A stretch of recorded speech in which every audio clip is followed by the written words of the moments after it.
Bonjour tout le monde, ici Caroline Huppé, naturopathe. Ça me fait plaisir de vous parler aujourd'hui d'une alternative santé au café. Alors on parle du café au chaga. Donc je trouvais vraiment intéressant de vous parler de ça aujourd'hui. Moi, c'est vraiment une boisson que je bois en fait à tous les jours et qui m'apporte beaucoup de plaisir, de satisfaction. Alors je trouvais intéressant de partager ça avec vous. Donc d'abord, j'aimerais vous parler du chaga, parce que le chaga, c'est vraiment quelque chose qui n'est pas tellement encore connu, mais c'est un champignon qui comporte des vertus vraiment extraordinaires. Et je pense que ça vaut la peine de s'y attarder, parce que ça comporte beaucoup de bienfaits et surtout qu'on le retrouve on le retrouve beaucoup dans nos forêts québécoises. Alors c'est vraiment quelque chose qui est quand même à la portée de notre main.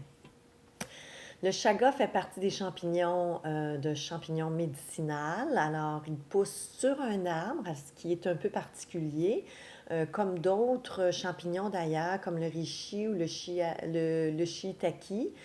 Donc, c'est sur le bouleau que le chaga va se développer. Et ça peut atteindre, en fait, jusqu'à 30 ans d'âge. Alors, c'est vraiment quelque chose qui pousse lentement, le chaga.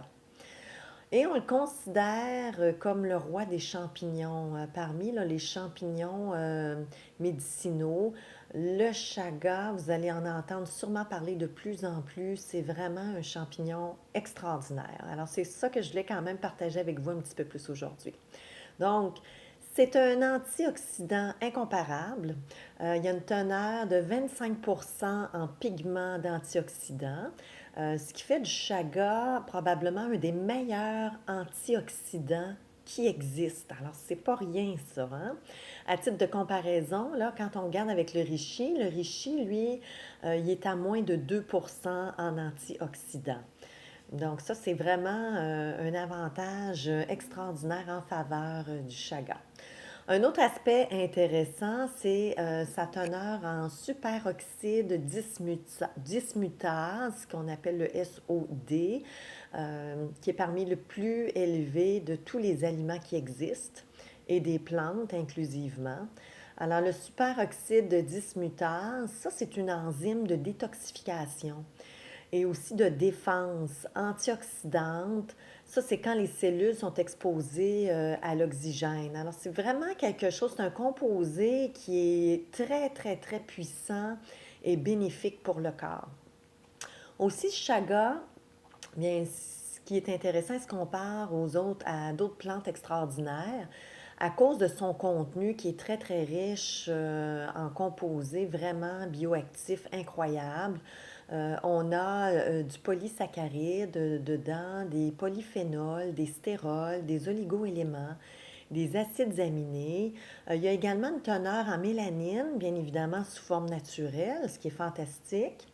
Et selon les recherches, le chaga serait la meilleure plante pour combattre presque tous les cancers. Donc, au niveau du système immunitaire, ça fait un travail vraiment extraordinaire.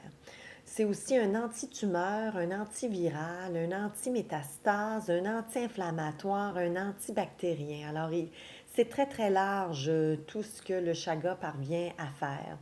Aussi, il améliore la peau, il protège le cœur, balance la glycémie, élimine les allergies. Alors même ceux qui ont des allergies saisonnières, on pourrait même les éliminer complètement.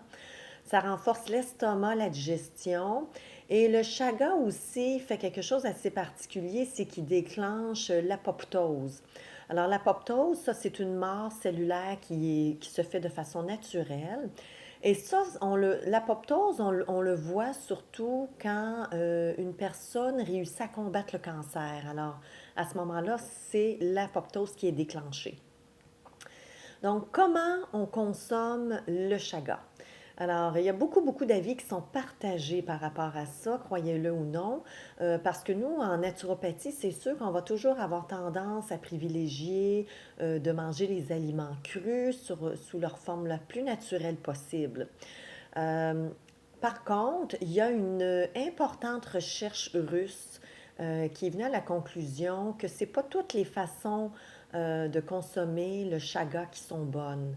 malgré ce qu'on peut entendre ou ce qu'on peut lire aussi à ce sujet-là. Mais la meilleure façon de le consommer, ce serait vraiment sous forme d'infusion, alors à haute chaleur. Donc, ça prend de la chaleur.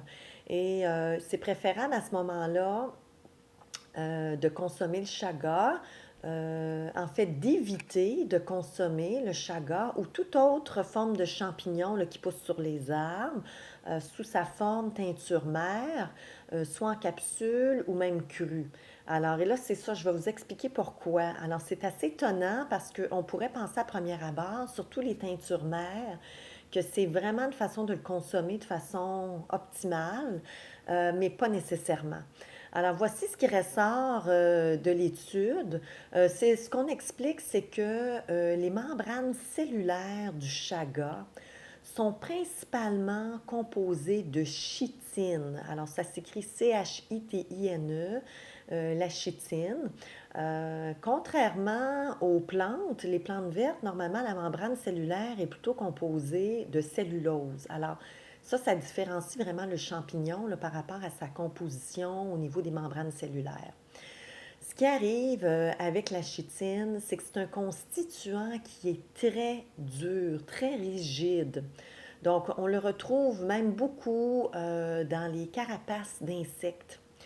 Donc, c'est un composé que l'être humain a de la difficulté à digérer, qui a de la difficulté à décomposer parce qu'il nous manque, bien évidemment, l'enzyme pour le faire. Mais il semblerait qu'il y a des gens dans la population qui seraient en mesure de la décomposer, la chitine. Mais c'est vraiment une très, très, très faible minorité. Donc, et ce qui est malheureux, c'est que la plupart des substances là, bénéfiques qu'on retrouve dans le chaga et les autres champignons, les substances bioactives, en fait, du chaga, sont surtout détenues dans les membranes cellulaires de la chitine. Donc, c'est pour ça qu'un processus d'extraction à l'eau chaude est nécessaire pour rendre ces substances-là bioactives disponibles au moment de la consommation. Alors, la meilleure façon de le préparer, le chaga, c'est vraiment sous forme d'infusion. Alors, moi, je veux vous partager avec vous mon café chaga que je me prépare à tous les jours. C'est vraiment délicieux, c'est extrêmement bon pour la santé. Et d'ailleurs, j'en ai un avec moi que je suis en train de consommer présentement. Et vous voyez, ça a la même couleur que le café. C'est pour ça que j'adore l'appeler le café chaga. Alors, c'est la même couleur. Et c'est vraiment, moi, c'est vraiment une boisson qui me réconforte beaucoup. Alors, je trouve que pour un substitut au café, c'est vraiment la boisson par excellence. Et surtout pour les gens qui ont une faiblesse au niveau de leur système nerveux ou de leur glande surrénale, qui seraient en déséquilibre, moi, je recommande d'éviter le café à ce moment-là et je pense que cette boisson-là devient vraiment une alternative extraordinaire. Donc, voici la recette. Donc, je vais vous expliquer comment on procède pour faire ce café-là.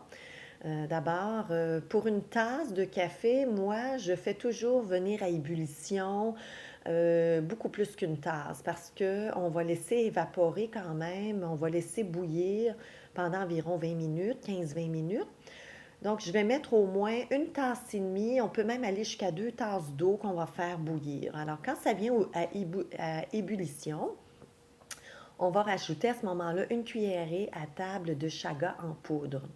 Bon, c'est possible également d'utiliser le chaga en morceaux, mais à ce moment-là, il faut prévoir au moins 1 heure au niveau de l'ébullition. Moi, je vous avouerai que je trouve que ça demande un peu trop de temps pour moi d'attendre 1 heure. Donc, je préfère à ce moment-là acheter le chaga en poudre. Donc, j'en mets une cuillerée à table et on va brasser. Et à ce moment-là, j'amène tout de suite mon feu à un feu plutôt, je dirais, doux à moyen. Mais on veut juste s'assurer de laisser frémir pour le 20 minutes qui va suivre. Alors, on va laisser frémir. Et en attendant, je mets dans ma tasse de café, je vais mettre une demi-cuillerée à thé d'huile de coco, une demi-cuillerée à thé de ghee. Le ghee, ça s'écrit Ghee, qui se trouve à être du beurre clarifié. Alors ça, vous pouvez trouver une recette sur Internet pour le faire maison. Je pense que c'est beaucoup mieux de le faire maison parce que c'est très cher du beurre clarifié. Donc, ça prend quelques minutes à faire seulement à la maison. Je vous recommande de faire ça. Ça, c'est facultatif, le ghee. Mais moi, je suis une fervente des bons gras.